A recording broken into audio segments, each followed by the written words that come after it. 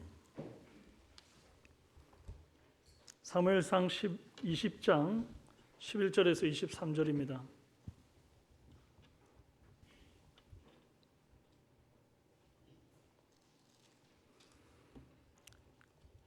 교독하시겠습니다. 요나단이 다윗에게 이르되 오라 우리가 들로 가자 하고 두 사람이 들로 가니라. 요나단이 다윗에게 이르되 이스라엘의 하나님 여호와께서 증언하시거니와 내가 내일이나 모레 이맘때에 내 아버지를 살펴서 너 다윗에게 대한 의향이 선하면 내가 사람을 보내어 내게 알리지 않겠느냐. 그러나 만일 내 아버지께서 너를 해치려 하는데도 내가 이 일을 내게 알려주어 너를 보내어 평안히 가게 하지 아니하면 여호와께서 나 요나단에게 벌을 내리시고 또 내리시기를 원하노라. 여호와께서 내 아버지와 함께 하신 것 같이 너와 함께 하시기를 원하노니 너는 내가 사는 날 동안에 여호와의 인자하심을 내게 베풀어서 나를 죽지 않게 할 뿐 아니라 여호와께서 너 다윗의 대적들을 지면에서 다 끊어버리신 때에도 너는 내 인자함을 내 집에서 영원히 끊어버리지 말라 하고 이에 요나단이 다윗의 집과 언약하기를 여호와께서는 다윗의 대적들을 치실지어다 하니라. 다윗에 대한 요나단의 사랑이 그를 다시 맹세하게 하였으니 이는 자기 생명을 사랑함 같이 그를 사랑함이었더라. 요나단이 다윗에게 이르되 내일은 철하운 주 내 자리가 빈무로 내가 목숨을 자세히 물으실 것이라. 너는 사흘 동안 있다가 빨리 내려가서 그 일이 있던 날에 숨었던 곳에 이르러 에셀 바위 곁에 이르라. 내가 간역을 쏘려 한 같이 화살셋을 그 바위 곁에 쏘고 아이를 보내어 가서 화살을 찾으라 하며 내가 짐짓 아이에게 이르기를 보라 화살이 내 이쪽에 있으니 가져오라 하거든 너는 돌아올지니 여호와께서 살아계심을 두고 맹세하노니 내가 평안 무사할 것이요 만일 아이에게 이르기를 보라 화살이 내 앞쪽에 있다 하거든 내 길을 가라 여호와께서 너를 보내셨음이니라. 함께 읽습니다. 너와 내가 말한 일에 대하여는 여호와께서 너와 나 사이에 영원토록 계시느니라 하니라. 아멘. 잠깐 기도합니다.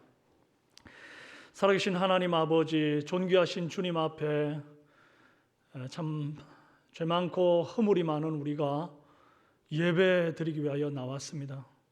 주님, 하나님의 그 얼굴 빛을 우리에게 비춰주시고 외면하지 말아 주옵소서. 그 얼굴 빛으로 말미암아 우리가 다시금 살게 하옵소서. 참 주 앞에 나오면서 10의 1을 구분하고 선교의 예물을 드린 귀한 손길들을 기억하시고 이 예물이 주의 복음문과 하나님의 나라를 편만하게 하는데 요긴하게 쓰이도록 역사하여 주옵소서. 부흥의 예물을 드린 손길들도 기억하시고 다음 세대를 생각하며 하나님의 나라를 생각하며 드린 모든 그 예물들이 주님의 영광이 되기를 원합니다. 감사의 예물 드렸습니다. 주님 날마다 동행하여 주심을 감사합니다. 날마다 주의 말씀에 은혜 받게 하시니 감사합니다. 듣는 귀를 항상 열어주옵소서. 하나님을 사랑하는 가정 되게 하시고 장모님, 예인, 예원, 명우 말씀 중심으로 지내게 하심 감사합니다. 아버지 오늘도 복된 날 아버지 전에 와서 거룩한 예배자로 세워주심 감사와 찬송을 드립니다. 하나님, 여호와 하나님, 저희 가정과 자녀들의 가정을 생명의 말씀 순종하는 사랑받는 자녀 되게 하옵소서. 예배에 참석하게 하심을 감사드립니다. 하나님 아버지, 손자 돌 감사드립니다. 이한이 첫 생일 감사하며 이한이가 복음을 듣고 믿어 하나님의 백성으로 살게 하옵소서. 하나님 은혜 감사합니다. 혼사 잘 치르게 하심 감사합니다. 우리의 관계 가운데 살아계신 하나님이 함께 하심을 감사드립니다. 저희 가정에 임마누엘 하신 하나님 은혜 감사합니다. 여러 가지 귀한 감사의 제목들 하나님께서 허락하신 놀라운 은혜들을 예물로 올려드렸사오니 하나님 받으시고 하나님이여 더 큰 감사와 더 많은 간증으로 우리의 삶이 아름답게 점철되도록 역사하여 주시옵소서. 하나님 아버지, 교회 이 모양 저 모양으로 섬기고 수고하는 이들을 긍휼히 여기시고 그들의 땀과 수고와 헌신을 흠양하여 주시기를 간절히 원합니다. 멀리 선교지에서 선교를 감당하고 계시는 사랑하는 담임 목사님에게 건강을 주시고 돌아오는 날까지 눈동자처럼 보호하여 주시옵소서. 아버지 하나님, 코로나로 인하여 격리되어 있는 우리 사랑하는 성도들을 불쌍히 여기시고 그 답답한 마음 어루만져 주시고 회복시켜 주시고 이제 상황을 딛고 현장에서 하나님을 예배하며 힘을 낼 수 있도록 도우시고 여의치 않아 영상으로 예배 드리는 이들에게 같은 은혜 부어주시기를 간절히 원합니다. 이제 말씀 앞에 서싸우니 세미한 음성으로 주님 우리에게 주님의 뜻을 보여주옵소서. 듣겠사오니 우리의 마음 눈을 여사 하나님의 귀한 법을 보게 하옵소서. 예수님의 이름으로 기도합니다. 아멘. 이 시간 잠깐 한번 인사드릴 분이 있습니다. 어제 결혼식을 참 은혜 가운데 잘 마치고 우리 성도님들에게 인사하기 위해서 오셨는데요. 김병은 집사님 그리고 이경연 자매님 잠깐 앞으로 나와 주시고, 예, 앞으로 이렇게 오십시오.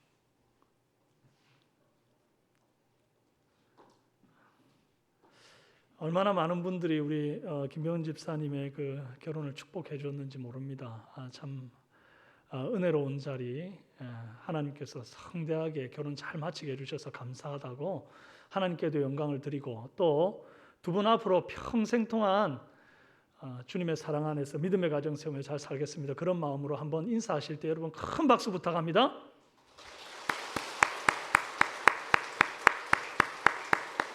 네, 들어가 주십시오. 오늘 이렇게 예배를 마치고 난 이후에는 또 그 신부 측 교회로 또 오후에 가서 인사드리신답니다. 잘 사시도록 여러분 많이 격려해 주십시오. 이 시간 우리 함께 서로 좌우로 인사하십시다. 참 잘 오셨습니다. 반갑습니다. 사랑합니다.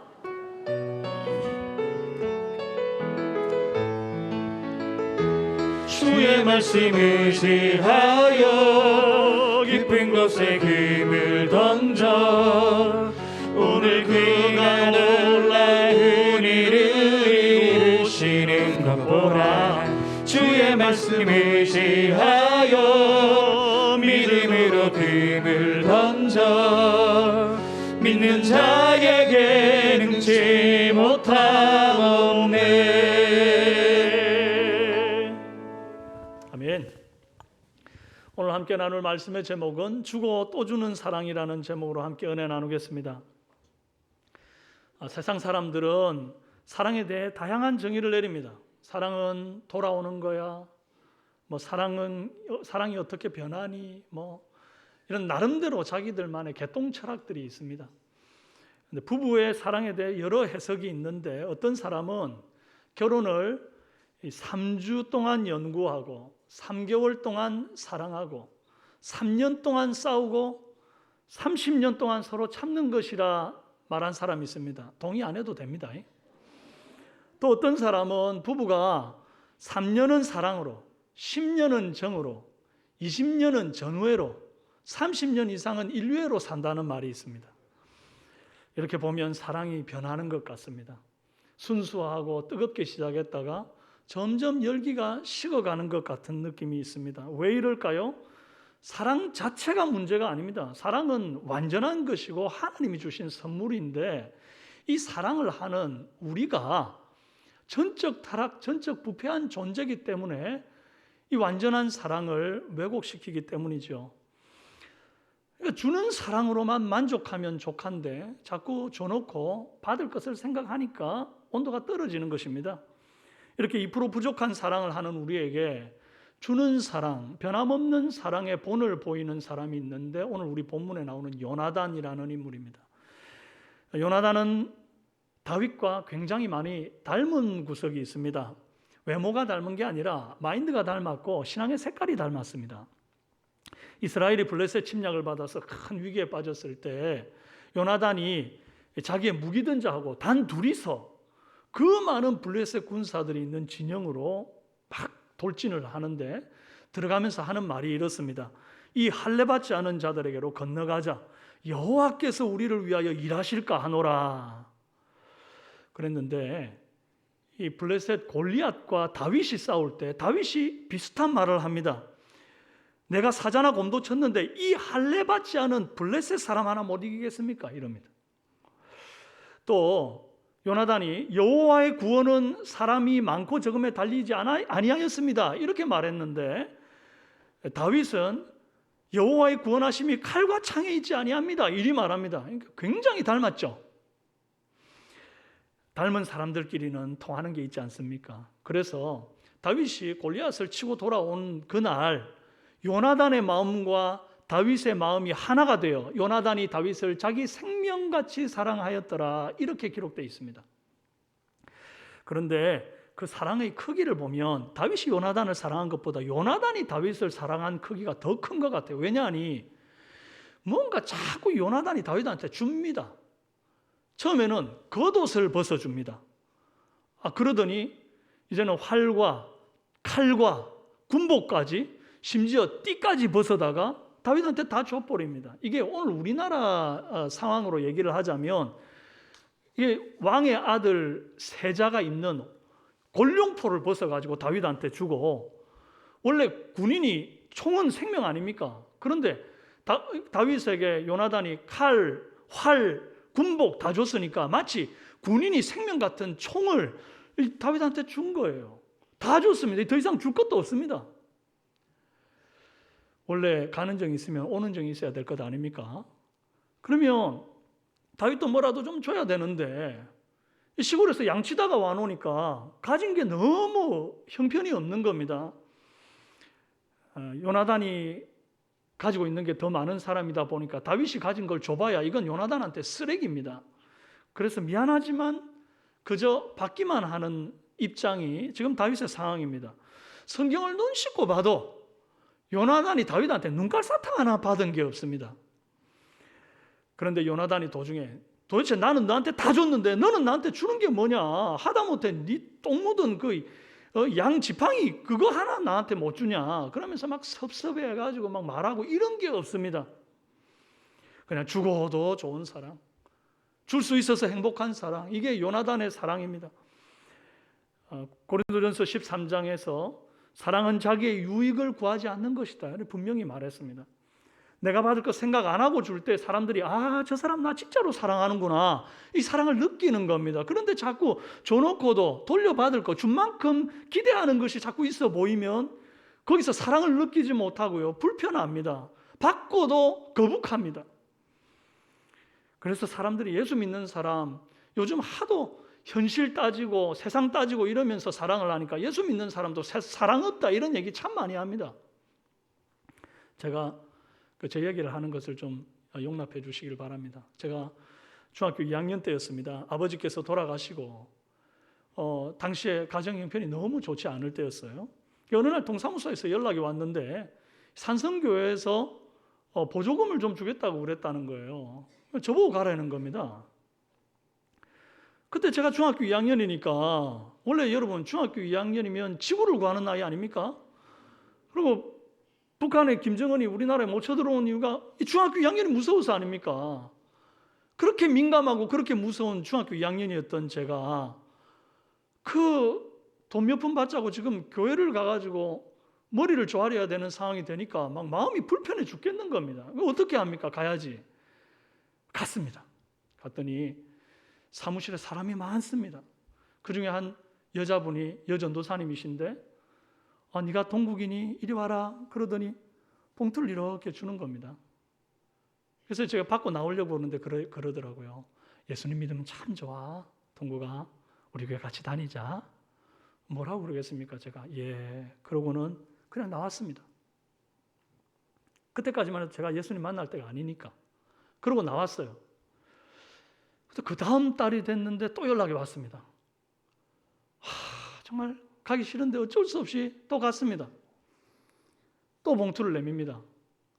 그런데 이번에는 지난번에 얘기했던 것보다 더 길게 같은 말을 오랫동안 하셨습니다. 그리고 또 나왔습니다. 그 다음 달이 또 됐습니다. 세 번째 달에는 정말 너무너무 싫었습니다. 그 많은 사람들 앞에 또 내가 서가지고 그 긴 시간 전도를 받아야 한다는 생각을 하니까 정말 도살장에 끌려가는 기분이었습니다. 갔는데 이번에는 좀 달랐습니다. 그 여전도사님이 저에게 봉투를 내미는 겁니다. 제가 받았습니다. 안 놔주는 겁니다. 안 놔주는 겁니다, 이걸. 그러면서 저한테 너 봉투는 받아가고 입으로 대답은 잘하면서 어떻게 교회를 한번 안 오니?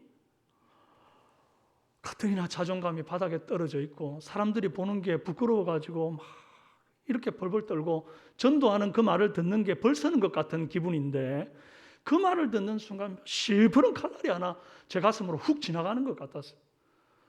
아무 소리 못하고 있다가 얘기가 다 도대체 무슨 얘기를 듣는지도 모르겠고 얼굴이 뻘개서 서 있다가 그 자리를 나왔습니다. 봉투에 3만 원이 들어있는데 그 봉투를 들고 나와가지고는 제가 하나님 앞에 이걸 흔들면서 하나님 살아있으면 어떻게 나한테 이렇게 할 수가 있습니까? 그러면서 펑펑 울었습니다. 집에 가는 내내 펑펑 울면서 그 길을 가면서 교회가 싫었고 그 여전도사님이 싫고 우리 교회 여전도사님 아닙니다. 우리 교회 여전도사님은 너무 착합니다. 너무 좋습니다. 너무 싫은데 내가 다시는 교회 가나 봐라. 그러고는 집에 와가지고는 내가 이젠 두 번 다시 교회 안 가, 절대로 교회 안 간다. 그러고 봉투를 집어 던졌습니다. 그랬더니 제가 이렇게 교회를 다니고 있습니다. 심지어 목사입니다. 내가 교회 다니면 성을 간다. 성도 안 바꿨습니다. 여러분, 자꾸만 줘놓고 뭔가 그냥 아무 소리 안 하고 주면 좋은데 줘놓고 뭔가 받을 걸 기대하는 것 같을 때 그건 거래가 됩니다. 사랑이 변하여 거래가 돼요. 그런 건 결코 사랑으로 느껴질 수가 없습니다. 주기는 주는데 예수의 이름으로 심지어 주는데도 그게 그렇습니다. 전도가 나쁜 겁니까? 그 여전도사님은 사명을 다한 걸 수도 있습니다. 그런데 적어도 그 순간 그 자리에서 그 많은 사람이 보는 앞에서 그 중학교 2학년짜리 아이에게 할 소리는 아니었다. 이런 생각이 듭니다. 오히려 나중에 때가 되면 감동하여 바뀌도록 기도해 주시고 또 다른 어떤 좋은 계기가 되어서 복음을 전할 수 있는 그런 은혜가 있었으면 얼마나 좋았을까 생각해 봅니다. 이렇든 저렇든 하나님은 저를 바꿔놓으셨습니다. 여러분, 줄 때는 말 없이 줘야 됩니다. 주고 받을 거 생각 안 해야 됩니다. 예수님이 그러셨어요. 그냥 다 퍼줬습니다. 병도 고쳐줬습니다. 떡도 줬습니다. 말씀도 줬습니다. 살과 피를 줬습니다. 거기다가 영생도 줬습니다. 계속 주기만 줍니다. 우리한테 뭐 바란 거 하나 없습니다. 여러분 뭐 주님 앞에 뭐 대단히 드린 거 있습니까? 나 헌금 드렸습니다. 하늘나라에 여러분 헌금 가지고 뭐 천국에 보르고 쌓겠습니까? 금도 내 것이고 은도 내 것이라 하셨습니다. 우리가 주님 앞에 드리는 건요, 사실 하나님이 우리에게 모든 걸 다 주셨다는 것을 인정하는 표일 뿐입니다. 여러분, 주님은 우리에게 다 주기만 했습니다. 돌려받은 건 뭐였냐니까 욕을 얻어먹었습니다. 뺨을 맞고 침뱉음을 당하고 채찍을 맞고 십자가에 달렸습니다. 조롱당하셨습니다. 모욕을 받으셨습니다. 그런데도 예수님은 끝까지 우리에게 사랑만 줬습니다. 여러분, 우리가 계속 이렇게 받기만 한 사랑을 받았으니 이제는 우리가 좀 주기만 하면 안 되겠습니까? 우리 삼성의 성도들은 충분히 받은 사랑으로 족하다 여기고 이제는 주는 사랑에 힘쓰는 은혜 있기를 바랍니다. 다윗은 사울의 명을 받아서 군대 장관이 되어 블레셋 전투에서 목숨을 걸고 나가 싸웠습니다. 그런데 싸움을 마치고 돌아오는 길에 여인들이 개선을 축하한다고 막 노래를 부르는데 사울은 천천히요, 다윗은 만만이라 이런 노래를 부르네요. 사울이 들으면 얼마나 기분 나쁘겠습니까? 그런데도 어쨌든 이 노래는 불러줬고 사울이 들으니까 기분이 나쁘고, 야, 나한테는 천천 돌리고 다윗한테는 만만 돌리는데 이제 남은 건 보좌를 주는 것밖에 없겠구나. 그러면서 그때부터 다윗을 죽이려고 혈안이 되어 쫓아다닙니다. 그래서 심지어 어느 날은 다윗을 그 밀폐된 공간에서 말이죠, 막 창을 들어서 죽이겠다고 집어 던져서 창이 다윗이 살짝 피하는 바람에 한 걸음 차이로 피해요. 나와 죽음이 한 걸음 차이라. 그 창이 벽에 팍 박히거든요. 다윗이 헷갈리는 겁니다. 한 번씩 사울이 악령이 들면 제정신이 아닐 때가 있거든요. 그럼 지금 본심이 아닌데 다윗을 죽이고 싶은 마음이 없는데 악령이 들어가지고 지금 이런 실수를 하는 건지, 안 그러면 정말 살해할 의도가 있어가지고 진심으로 이러는 건지가 궁금한 겁니다. 만약에 진심으로 그러는 거면 어떻게 사울 곁에 붙어 있겠습니까? 도망가야죠, 빨리. 그래서 다윗이 본심을 알기 위하여 묘수를 하나 짜냅니다. 그리고는 그것을 요나단에게 부탁을 합니다. 내용이 이렇습니다. 초하루에는 반드시 사울 왕과 다윗이 함께 식사하는 날이 있었습니다. 그런데 그때 이제 내일이면 초하루인 거죠. 근데 만약에 다윗이 안 나타나면 사울이 의심할 것 아닙니까? 한 사흘 정도 안 나타나는 거죠. 하루는 의심 안 하고 넘어가도 그 다음 날은 의심하겠죠. 그러면 이제 말을 하는 겁니다. 제정신일 때 묻습니다. 다윗이 식사 자리에 안 오네? 무슨 일 있니? 이렇게 물었을 때 이제 요나단이 이렇게 말해야 되는 거죠. 다윗이 고향 베들레헴의 가족들과 함께 제사를 드리고 싶다 해서 제가 허락했습니다. 이렇게 말을 했을 때 그 말을 듣고 사울이 그래 잘했다. 갔다 돌아오면 인사하자. 이리 말하면 그때 그건 나를 죽이려고 창 던진 건 이건 귀신이 들려가지고 악령이 들려가지고 실수로 그런 거야. 이렇게 생각하고 평안히 궁궐로 다시 돌아와서 생활을 할 참입니다. 그런데 만약에 그 순간에 막 화를 낸다면 그 식사 자리에 다윗이 왔을 때 죽이고 싶었는데 나타나지 않아가지고 열받은 것으로 해석을 하겠다는 겁니다. 그래서 그냥 다윗이 사울을 피해서 멀리 도망갈 그런 계획을 하는 겁니다. 그것을 요나단에게 부탁했고 요나단이 그 일을 해주겠다 약속을 합니다. 내가 네 말대로 해서 내 아버지 사울 왕의 본심을 파악한 후에 너에게 꼭 알려줄게. 그러고는 요나단이 이제 계속 불안해하는 다윗을 데리고 들판으로 가서 언약을 맺습니다. 요나단이 다윗과 맺은 언약의 내용을 잘 보면 오늘날 우리 성도들에게 말씀하시는 참 사랑의 원리를 하나님이 그 속에 담아 두셨습니다. 첫 번째는 받아합시다. 자기 생명같이 사랑하라. 요나단이 다윗을 자기 생명같이 사랑했다는 표현이 사무엘상 전체에서 3번이 나옵니다.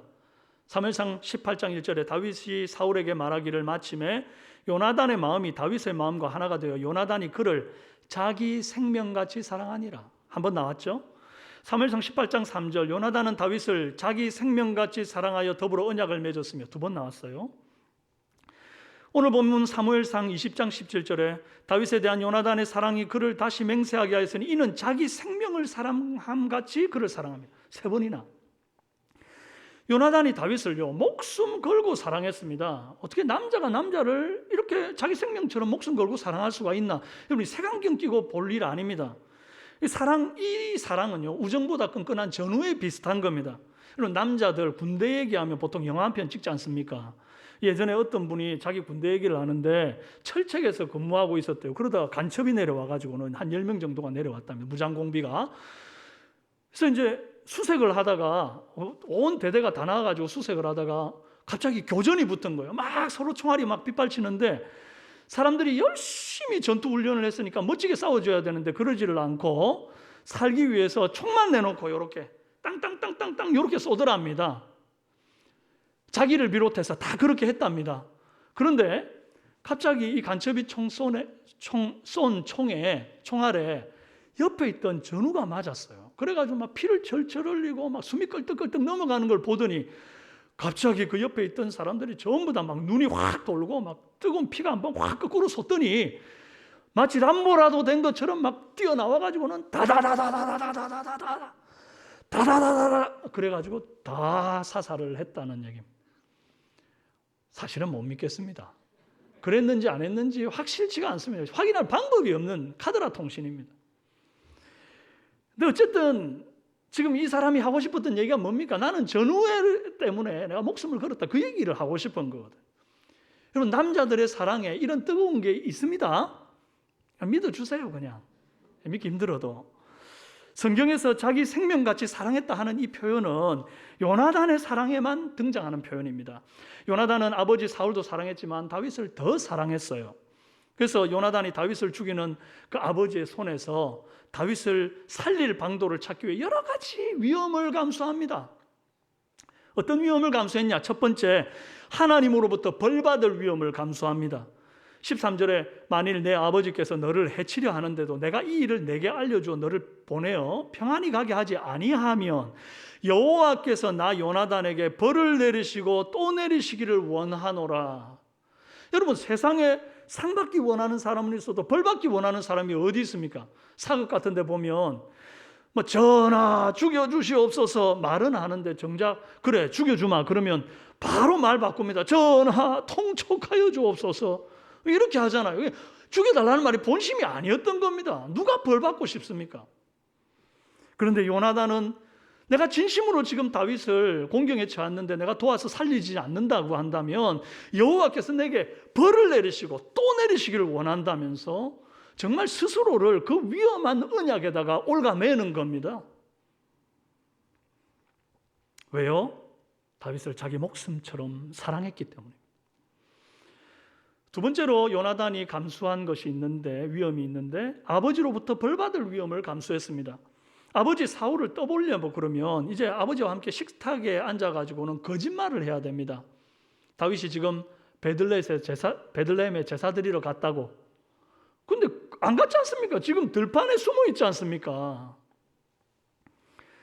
이 스파이 짓이죠. 그 거짓말이 들통나면 아들 요나단이지만 사울 왕이 정말 획가닥 해가지고 어떤 일을 어떻게 할지 모르는 거죠. 아니나 다를까? 이 사무엘상 20장 33절에서 사울이 요나단이 다윗을 감싸고 돈다는 것을 딱 캐치를 합니다. 이게 지금 거짓말하고 있다. 이걸 알게 됐습니다. 그래가지고 막 화를 내면서 말이죠. 이 패역부도한 계집의 소생이라 막말을 하고 욕설을 하고 창을 들어가지고 심지어 아들인데 죽이려고 창을 던졌습니다. 요나단이 가까스로 피해 살았습니다. 다윗한테 했던 짓을 똑같이 요나단에게 했어요. 다윗 도우려다가 죽을 뻔했습니다. 위험을 감수했습니다. 세 번째로 요나단이 감수한 위험이 무엇인가 하니 기득권을 잃어버릴 위험을 감수했습니다. 언약의 내용을 잘 살펴보면 이 갑과 을이 바뀐 것을 알 수 있습니다. 보통 언약을 체결할 때는 갑이 서류를 내밀죠. 언약의 내용을 내밀입니다. 을한테. 그리고 을은 그걸 읽어보고 마음에 들면 사인을 하는 식 아니겠습니까? 분명히 형편은 요나단이 갑이고 을이 다윗인데 내용을 보면 그게 바뀐 것 같아요. 14절에 너는 내가 사는 날 동안에 여호와의 인자함을 내 집에서 영원히 끊어버리지 말게 하라. 마치 신하가 왕에게 목숨을 구걸하듯이 너 내 집에다가 인자를 끊어버리지 말아주세요. 뭐 이리 얘기하는 거죠.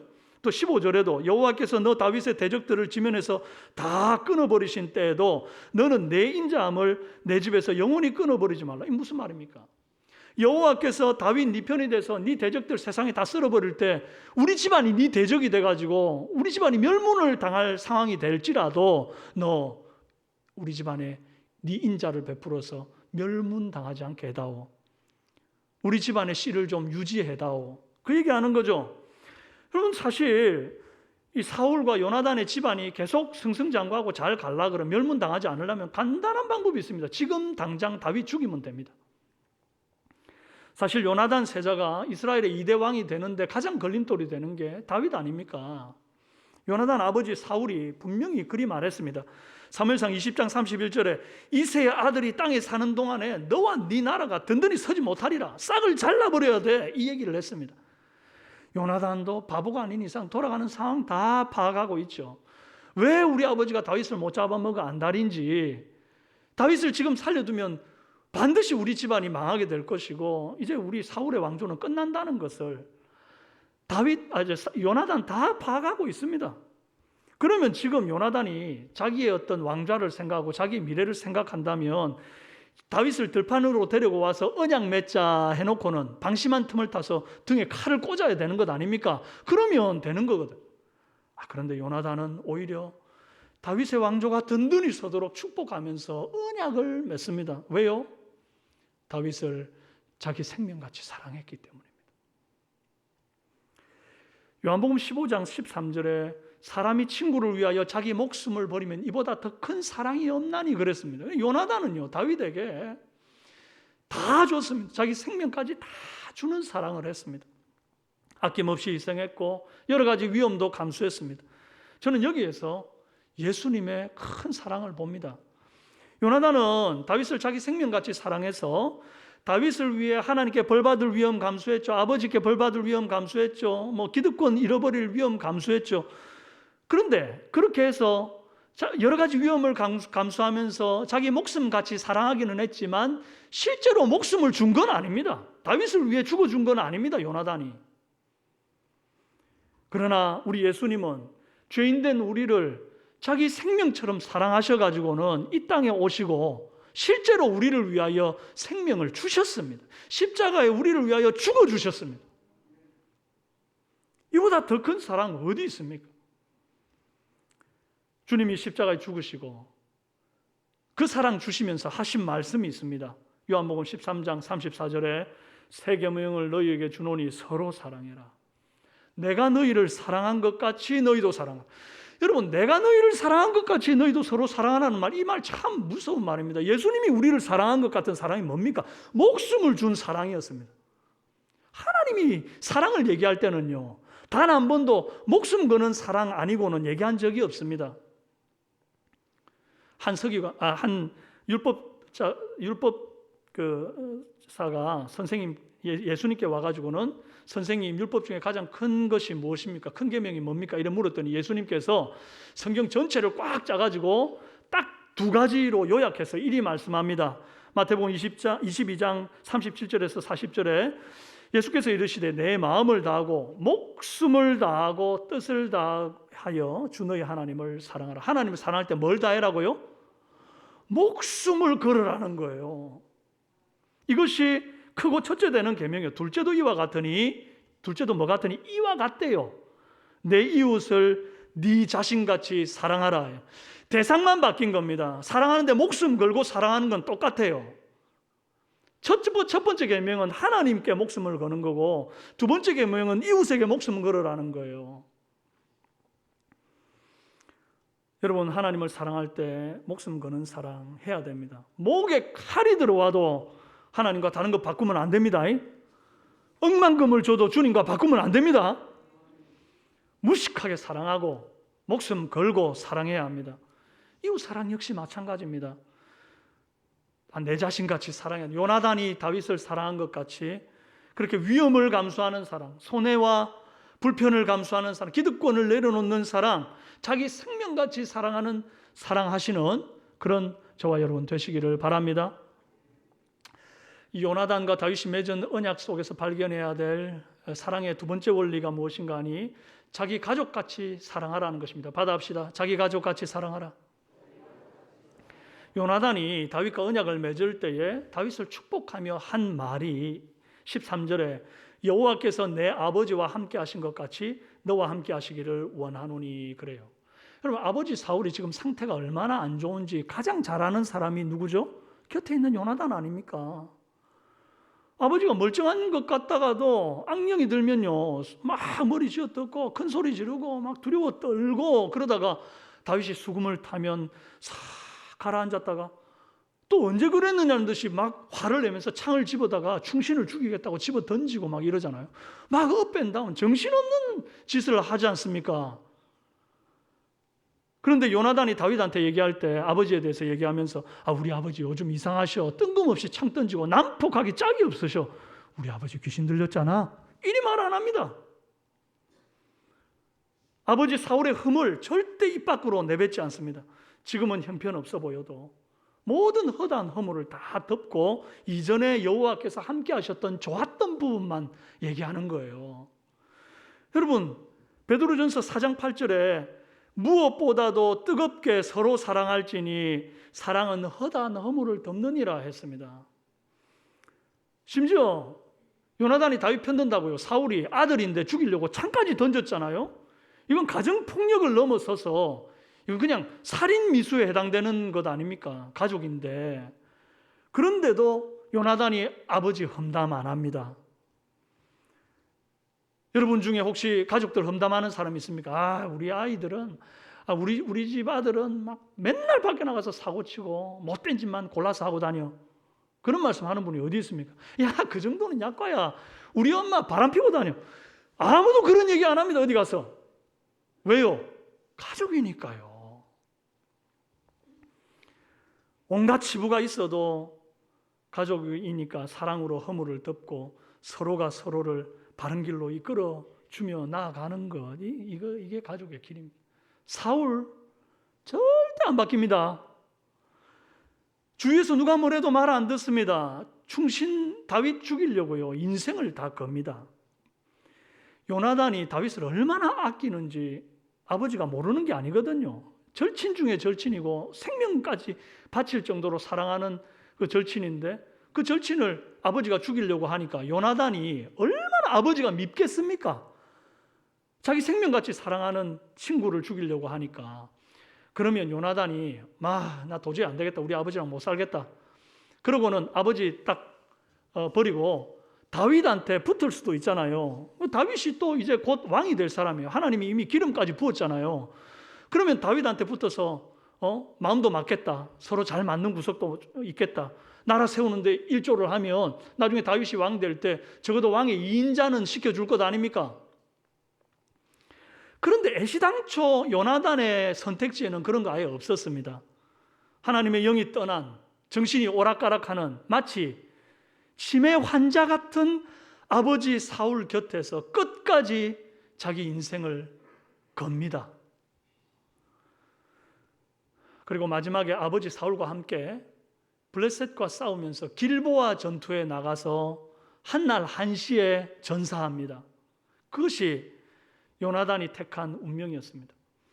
가족과 운명을 함께하는 거예요. 미우나 고우나 가족은 가족입니다. 아무리 자기 생명같이 살아가는 것이 따로 있어도 가족을 버리는 것은 성도가 할 짓이 아닙니다. 가족은 사랑의 차원을 넘어서 태어날 때부터 DNA로, 탯줄로, 운명으로 맺어진 아주 특별한 관계입니다. 그러므로 내 꿈을 내 생명처럼 사랑한다고 가족을 외면하는 사람들 들어있지 않습니까? 그러면 안 되는 겁니다. 내 사업을 내 생명처럼 사랑한다. 거기에 매달려가지고 가족을 쳐다도 안 보는 사람들이 있습니다. 그거 안 됩니다. 내 애인을 내 생명처럼 사랑한다고 가족은 몰라라 하고, 내 돈을 내 생명처럼 사랑한다고 가족은 등한히 하는, 여러분 그거 안 됩니다. 잠언 17장 17절에 친구는 사랑이 끊어지지 아니하고 형제는 위급한 때를 위하여 낳느니라 그래요. 여러분 형제들은요 서로 다투면 안 됩니다. 이 성경적이지 않아요. 형제들은 위급한 때 서로 돕고 힘을 얻어서 헤쳐나가는 그런 어떤 좋은 동력자의 관계로 하나님이 날 때부터 붙여놓은 특별한 관계라는 거예요. 싸우지 마십시오. 요즘은 세상이 너무 매정해가지고 가족이라도 서로 안 맞다고 등 돌리고 연락도 안 하고 끊고 살고, 남보다 못한 관계로 명절에도 만나면 심지어 오래간만에 만났는데 막 싸웁니다. 우리 삼성교회 성도 중에는 그런 분 없는 줄로 믿습니다. 웃는 분들 수상합니다. 예. 여러분 끝까지 책임지는 가족 사랑하는 저와 여러분 되시기 바랍니다. 다윗과 요나단이 맺은 언약에 있는 그 하나님의 사랑의 원리 세 번째는요, 받아합시다. 언약의 신실한 사랑을 하라. 다윗은 죽느냐 사느냐 자기 목숨이 달린 소식을 가지고 올 이 요나단을 기다리는데 왕궁에서 가까운 들판에 숨어 기다립니다. 그것도 다윗이 그 에색 바위인가 하는 그 바위에서 기다리라 그러죠. 이 바위 딴 데 어디 가면 안 됩니다. 딴 데 갔다가는 언약을 가져와서 뭘 알려줘도 못 듣게 되는 거예요. 그러니까 3일 밤낮을 꼼짝 못하고 그 바위에 숨어 있는 걸 생각해 보십시오. 밥이나 제대로 먹었겠습니까? 잠이나 제대로 잤겠습니까? 그 마음속에 혹시나 요나단이 본인의 뜻은 아닌데 사울이 거짓말을 했다든지 아니면 주위 사람들이 이렇게 사울을 가두어뒀다든지 그래가지고 언약을 가지고 못 오면 어떡하나, 얼마나 불안했겠습니까? 그런데 놀랍게도 사흘 뒤에 다윗이 언약한 날짜, 언약한 장소 그곳에 요나단이 나타납니다. 그리고 슬픈 소식이지만 아버지 사울이 다윗을 죽이려 하니까 얼른 도망치라고 알려줍니다. 요나단은 그 소식을 알려주기 위해 뭘 피하고 왔어요? 아버지가 던진 창을 피하고 왔어요. 목숨 걸고 언약을 지킨 겁니다. 언약, 이 커버넌트, 쉽게 말하면 말로 맺은 약속입니다. 여러분, 말로 맺은 약속 따위는 구속력이 없다고 말하는 사람들이 있습니다. 그래서 뭘 해도 문서를 들고 와가지고 사인하고 도장 찍어야 효력이 있다, 이리 말하는 사람들이 있습니다. 그런 사람들은 성도가 하나님과 맺은 언약, 성도와 성도 간에 맺은 언약 이런 것들은 도장도 없고 사인도 없으니까 구두로 한 약속은 어겨도 그만이다, 쉽게 생각하는 경우가 있는데 큰 오해입니다. 언약이라는 단어가 히브리어로 베레트라고 합니다. 쪼개다, 자르다, 죽이다, 파괴하다, 아주 무섭고 섬찟한 의미를 가진 단어입니다. 이게 실제로 짐승을 쪼갤 때 이 단어를 씁니다. 베레트라고요. 왜 언약이라는 단어가 이렇게 무서운 의미를 가진 단어를 씁니까? 창세기 15장 17절에 18절에 하나님이 아브라함과 언약을 맺을 때에 사건이 기록되어 있습니다.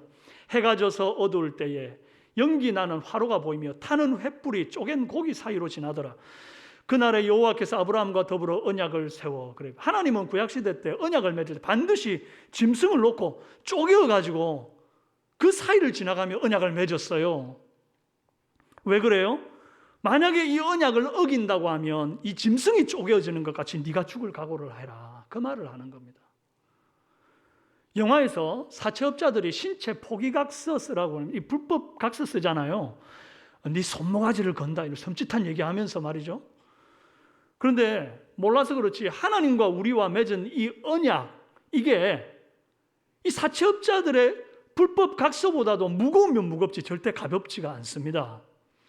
예레미야 34장에서 하나님이 언약을 맺은 이스라엘 백성들이 언약을 어겼을 때 얼마나 매섭게 그들에게 진노하시는지 말씀을 한번 보셔야 됩니다. 예레미야 34장 18절 20절 말씀입니다. 송아지를 둘로 쪼개고 그 두 조각 사이로 지나매 내 앞에 언약을 맺었으나 그 말을 실행하지 아니하여 내 계약을 어긴 그들을 내가 그들의 원수의 손과 그들의 생명을 찾는 자의 손에 넘기리니 그들의 시체가 공중의 새와 땅의 짐승의 먹이가 되리라. 손모가지 하나 거는 거하고는 비교도 안 되는 것 아닙니까? 이게 언약의 무게입니다. 사인보다 도장보다 무서운 하나님의 눈도장이 언약에 찍혀 있습니다. 요나단은 다윗과 이런 언약을 맺었고 요나단은 다윗과의 언약을 지키기 위해서 약속한 날, 약속한 장소에 목숨을 걸고 나왔습니다. 모름지기 성도라면 말로 한 약속, 이 언약을 쉽게 어기면 안 됩니다. 제가 서울에서 사역할 때에 교구 식구 중에 정말 가슴 아픈 남자 집사님 한 분을 알고 있었습니다. 이 집사님이 결혼을 하고 애가 둘인데 아내가 말도 없이 편지 한 장 글 하나 안 써놓고 집을 나갔습니다. 10년째 집에 안 들어옵니다. 이 남자 집사님이요, 애들을 그렇게 혼자 키우면서 저녁에 잠을 재우고 나면 꼭 혼자 비가 오나 눈이 오나 동네 한 바퀴를 돌아보는 겁니다. 이유가 뭔고 하니 아이들이 보고 싶어서라도 혹시 엄마가 마음이 바뀌어 돌아왔을 때 미안해서 집에 못 들어오고 그 동네 어디에 앉아 있으면 발견해서 괜찮다고 집에 들어오라고 그 말을 하려고 10년째 하루도 그러지 않고 밤마다 그 동네를 배회하는 겁니다. 근데 그분 볼 때마다 얼마나 가슴이 아픈지. 그럴 거면 결혼 서약 왜 합니까? 죄송합니다. 여러분 결혼 서약 하신 분들이. 두 분한테 하는 얘기예요. 기왕이면 언약을 건물이 파뿌리 될 때까지 끝까지 지키십시오. 여러분 명절에 세뱃돈 탄 아이들에게 엄마가 그럽니다. 너희들 큰돈 들고 다니다가 잊어버리면 안 돼. 엄마 가지고 있다 꼭 줄게. 근데 엄마 호주머니에 들어간 건 절대 나오지 않는 블랙홀입니다. 어떻게 엄마가 하는 말들을 신뢰하겠습니까? 잘 사귀다가 말없이 떠나버리는 연인, 함께 동업했다가 어렵다고 말없이 사라지는 동업자, 식당 예약해놓고 다른 집에 가가지고는 취소 전화도 한 통 안 해주는 아주 나쁜 손님 같은, 여러분 그런 이렇게 작은 말로 하는 약속들도 신실하지 못한 사람이 어떻게 거룩하신 하나님과의 언약을 지키며 성도 간의 언약을 지키겠습니까? 하나님은 언약의 하나님입니다. 아브라함을 불러 언약을 주시며 너를 통해 온 민족이 복받겠다 하신 주님께서 그 어마어마한 시간의 강을 건너 수천 년이 지나 예수 그리스도를 약속하신 때, 약속하신 장소 베들레헴으로 보내셨어요. 그 예수님께서 오시어 십자가에 오르시고 언약을 성취하셨습니다. 그리고 최후의 만찬에 새 언약으로 갱신을 하셨는데 그 언약의 내용이 뭔가 하니 고린도전서 11장 25절에서 26절 식후에 또한 그와 같이 잔을 가지시고 이르시되 이 잔은 내 피로 세운 새 언약이니 이것을 행하여 마실 때마다 나를 기념하라 하셨으니 너희가 이 떡을 먹으며 이 잔을 마실 때마다 주의 죽으심을 그가 오실 때까지 전하는 것이니라. 저 노란 글로 쓰여진 것만 한 번 더 읽읍시다. 시작. 주의 죽으심을 그가 오실 때까지 전하는 것이니라. 아멘. 여러분, 하나님 사랑하십니까? 예수님 사랑하십니까? 그렇다면 언약을 지키시기 바랍니다. 언약을 어기는 사랑은 사랑 아닙니다. 그거. 우리 주님 다시 오시는 날까지 주님이 우리를 위하여 죽으시고 부활하신 이 사건을 전하는 것이 우리가 하나님과 맺은 새 언약입니다. 주님과의 언약도 사람과의 언약도 신실하게 지켜서 쪼개어짐을 면하기를 바랍니다. 제일 좋은 건 내 사랑이 동해가지고 그냥 내가 목숨 걸고 그 언약 지키는 건데 그게 안 되거든. 하나님께 쪼개어지기 싫어서라도 언약을 지켜나가시길 바랍니다. 사랑하는 여러분, 여러분은 주는 사랑하고 계십니까?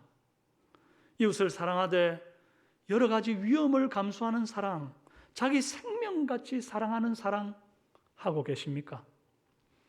가족같이 사랑하는 사랑 하고 계십니까? 모든 허단 허물을 덮는, 내가 아무리 다른 것을 사랑할지라도 가족이라는 이유로 그들과 운명을 같이 하는 사랑 하고 계십니까? 언약에 신실한 사랑 하고 계십니까? 언약을 어기면 쪼개진다는 긴장감을 갖고 말 한마디에 한마디에 신실하게 약속을 지켜나가는 성도 되기를 바랍니다. 하나님과의 언약도 사람과의 언약도 신실하게 지켜나갈 때, 그래서 주고 또 주는 사랑의 주인공이 될 때에 우리 하나님이 언약하신 놀라운 복을 다 받아 누리는 축복을 우리 삼성교회 모든 성도들이 받아 누리게 될 줄로 믿습니다. 이 시간 함께 한번 기도하겠습니다. 살아계신 하나님 아버지, 주고 또 주고도 모자란 사랑, 주기만 해도 좋은 사랑, 주고 기억하지 않는 사랑, 그 사랑 하게 하옵소서. 요나단이 우리에게 본을 보였듯이, 예수님께서 더 큰 본을 보였듯이 우리가 그리 살게 하옵소서. 기왕이면 하나님이여 언약을 가벼이 여기지 아니하고 언약에 목숨 거는 사랑하게 하옵소서. 주님 다시 오시는 날까지 주님 증거할 뿐 아니라 서로가 서로에게 목숨 거는 사랑과 예수 그리스도의 십자가 사랑으로 책임지며 신뢰하며 함께 어깨동무하고 나아가는 귀한 복을 우리 모든 삼성의 성도들에게 허락하여 주옵소서. 한 주간 살 때에 건강을 주시고 코로나로 격리되어 계신 분들 위로하여 주시고 영상으로 예배드리는 모든 이들 같은 은혜 허락하여 주시옵소서. 아버지 하나님, 세상에 살면서 세상에게 조롱받지 아니하고 아버지 그들에게 참사랑이 무엇인지 말없는 사랑을 보임으로 드러내게 하여 주옵소서. 예수 그리스도의 사랑의 향기가 우리 삼성교회 모든 성도들을 통하여 퍼져나가는 은혜 있도록 역사하여 주옵소서. 예수님의 이름으로 기도합니다. 아멘. 함께 찬송가 304장 찬송합니다.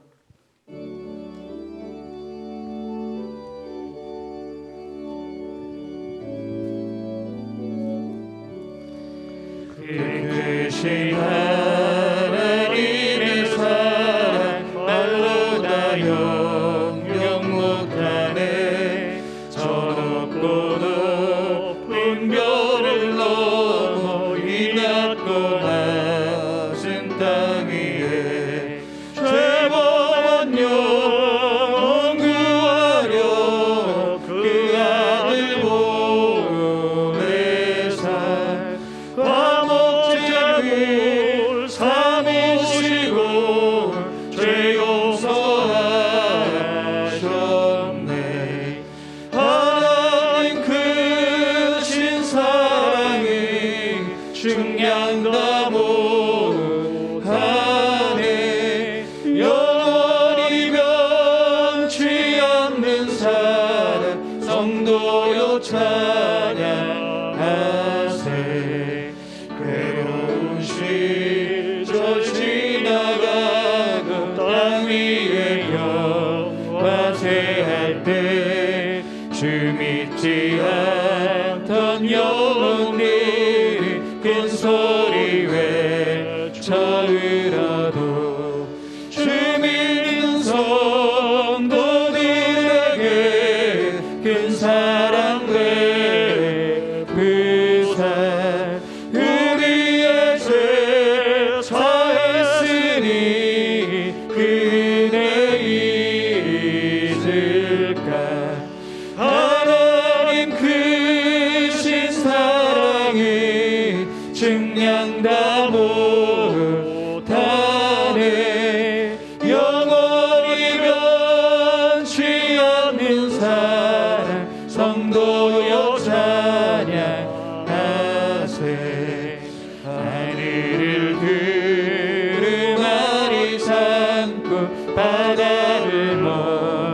몸을 삼아도 한없는 하나님의 사랑 다 기록할 수 없겠네.